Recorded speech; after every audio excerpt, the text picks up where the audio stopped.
મહાશિવરાત્રિ નિમિત્તે ભક્તોની ભારે ભીડ જોવા મળી. મહાશિવરાત્રિના નિમિત્તે આજરોજ વડોદરાના કોટા રેલવે પોલીસ લાઇનમાં આવેલા વર્ષો જૂના મંદિર સિદ્ધેશ્વર મહાદેવ મંદિરમાં આજે ભાવિકોની ભારે ભીડ જોવા મળી. ભક્તો દૂધ ચડાવવા પહોંચ્યા, સાથે મહાપ્રસાદનું પણ આયોજન કરવામાં આવ્યું હતું. બમ બમ ભોલેના નારા સાથે મહાશિવરાત્રિની ઉજવણી કરવામાં આવી. સાથે મંદિરની ખૂબ જ સરસ સજાવટ કરવામાં આવી હતી ફૂલોથી.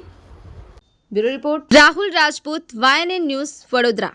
મોટા પોલીસ લાઇનનું મંદિર છે ભોલેનાથનું, એ ઘણા વર્ષોથી છે.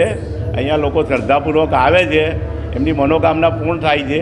સાંજ બપોરે અમે અહીંયા પ્રસાદી રાખી છે, સાબુદાણાની ખીચડી છે અને ગાજરનો હલવો છે અને દૂધપાક રાખ્યું છે. લોકો શ્રદ્ધાપૂર્વક પ્રસાદ બી લઈ રહ્યા છે અને સાંજે સુંદરકાંડનું સુંદર આયોજન કરેલ છે. અમે તો સર્વે ભાવિ ભક્તોને આવવા નમ્ર વિનંતી. Subscribe now and press the bell icon.